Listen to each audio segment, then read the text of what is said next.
parle de la situation des marchés pour entamer cette émission avec Arnaud Faller qui est avec nous par téléphone, le directeur des investissements de CPR Asset Management. Bonjour et bienvenue Arnaud. Merci beaucoup d'être avec nous. On suit au quotidien, on essaye de comprendre au quotidien ce que les marchés anticipent. Parmi les nouveautés, j'allais dire, dans le paysage des marchés, Arnaud, le constat que les taux longs, voire très longs, ne progressent plus. C'est un constat qu'on peut faire depuis un mois environ, Arnaud. Est-ce que c'est un constat que vous partagez et qu'est-ce que cette situation reflète ? Oui, donc effectivement, on pense que le pic des taux longs a été franchi. Il est peu probable qu'on retourne voir les 3,5 sur le 10 ans américain. Donc là, il se stabilise aux alentours de 3. Pourquoi ? Parce que certes, l'inflation n'est pas encore stabilisée. À court terme, on le voit, le dernier chiffre d'inflation, le fameux CPI, a été revu en hausse sur un an glissant. La même chose pour le corps qui baisse à peine. En revanche, l'inflation à long terme vue par les marchés, elle, a été revue en baisse ou se stabilise plutôt au niveau plutôt bas. On l'a vu sur l'inflation anticipée par les marchés quand on regarde les obligations indexées sur l'inflation. On regarde l'inflation point mort. Ils sont plutôt stabilisés, même en retrait par rapport au début d'année. C'est pas forcément intuitif au moment où on parle d'inflation. Mais le 10 ans anticipé par les marchés a rebaissé. On est aux alentours de 2,35, 2,40 aux États-Unis. En baisse d'une vingtaine de points de base depuis le début de l'année. Et la nouveauté, c'est que le sentiment des consommateurs qui avait effectivement provoqué la dernière hausse de la Fed de 75 points de base, qui avait contribué à cette accélération, mais le fameux indice du Michigan, lui aussi, a été revu plutôt en baisse à 2,8 à horizon 5-10 ans aux États-Unis. Donc on a l'impression que les marchés disent oui, la Fed va gagner, donc les taux longs se stabilisent. Évidemment, les taux courts pas encore parce que il y a encore des hausses de taux courts. Donc, mais le fait que la Fed a accéléré, alors qu'il y a 2 mois on évoquait encore des pas de 50, maintenant c'est des pas de 75. D'ailleurs, on pense que c'est plutôt 75 points de base qu'ils vont faire et non pas 100. Mais ne serait-ce que 75 points de base, le fait d'accélérer est plutôt perçu par les marchés. Et encore, nous, ça a permis de restaurer une partie de la crédibilité perdue peut-être de la Réserve fédérale américaine. Exactement. Plus le fait que, évidemment, ça va jouer sur la demande qui va baisser et évidemment que la croissance sera revue en baisse. Et évidemment, les craintes d'ailleurs de récession montent. Mais pour autant, c'est un handicap de moins pour les marchés actions. Le fait que les taux longs se stabilisent, c'était la source des soucis sur, évidemment, la valorisation des marchés actions. Parce que quand les taux longs montaient, les PE devaient rebaisser.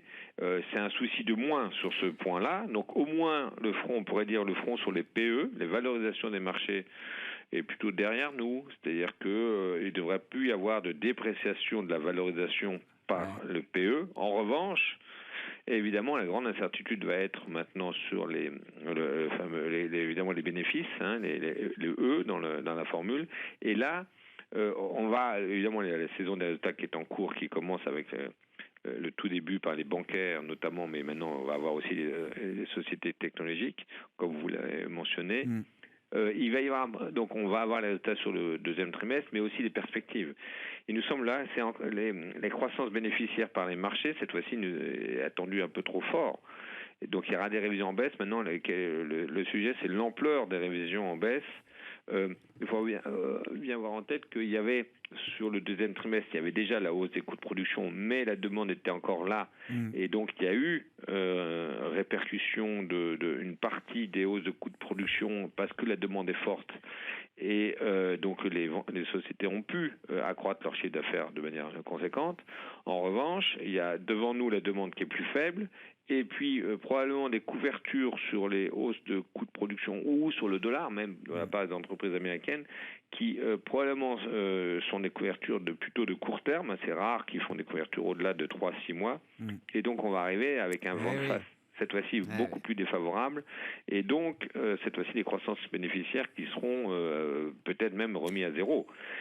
Donc, pour ça incite encore un peu de prudence sur les marchés. Certes, et ça veut dire, Arnaud, qu'il faudra peut-être plus que cette seule saison de publication de résultats du deuxième trimestre pour y voir plus clair, justement, sur le point bas qu'on pourrait atteindre en termes de profit pour les entreprises. Oui, exactement. D'accord. Parce qu'encore une fois, le deuxième trimestre ne sera pas encore totalement révélateur de ce qui se passe de pour toutes le les mauvaises nouvelles, quatrième. pour dire les choses. Exactement. Exactement. Ouais. Et alors, devant nous, alors certes, il y a la BCE demain, donc on attend aussi une accélération. Après-demain. Probablement, Oui. Après-demain, pardon. Une accélération. Et à la limite, c'est plutôt une bonne nouvelle. Quand on est en retard, il vaut mieux essayer de rattraper et accélérer. Et donc, les taux longs européens ne devraient pas marquer le coup, même avec une hausse de 50 points de base. En revanche, il y a aussi jeudi, il y a évidemment la décision de oui ou non de réouverture du gazoduc Nord Stream 1 après la période de maintenance. Et on voit bien que ça, c'est compliqué, c'est une épée de Damoclès qui va jouer non seulement sur l'hiver prochain, mais probablement aussi sur 2023.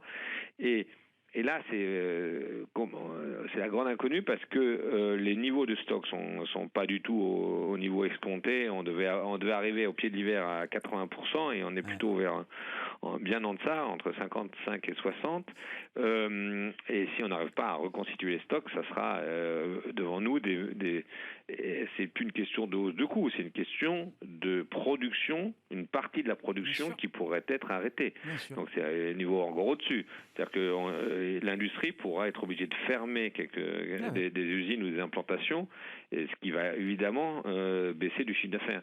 Et alors c'est plus européen que les États-Unis, évidemment, mais pour autant, il y a un peu d'effet domino. Ça peut jouer sur quand même la croissance dans l'ensemble. Il n'y a pas l'air d'y avoir beaucoup de suspense sur l'idée que le gaz russe ne reviendra pas à travers Nord Stream 1, Arnaud.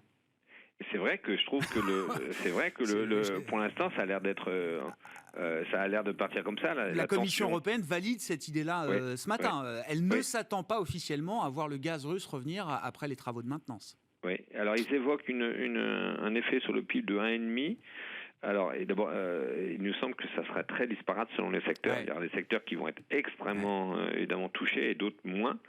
Donc, toute la partie industrie, évidemment, elle sera vraiment impactée.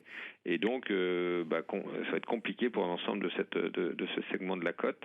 Et donc, de manière générale, ça va être aussi, in fine, même pour 2023. C'est là aussi qu'il faut avoir en tête. C'est pas juste pour les 3 mois de fin d'année. Ça va être aussi pour 2023. Et on peut espérer un retour normal qu'en 2024.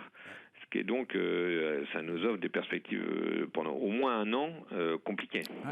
Effectivement, non, mais c'est une semaine à gros enjeux et les enjeux principaux ne sont pas forcément du côté de la hausse de taux de la BCE, mais il y a beaucoup d'autres sujets avant, la question du gaz russe et puis la question de la profondeur et de l'ampleur de la crise italienne. On en saura peut-être un peu plus demain avec le vote prévu au Sénat italien pour voir quel est le scénario possible, notamment l'idée d'élections anticipées peut-être dès l'automne en Italie. Merci beaucoup Arnaud Faller qui était avec nous par téléphone, directeur des investissements de CPR Asset Management.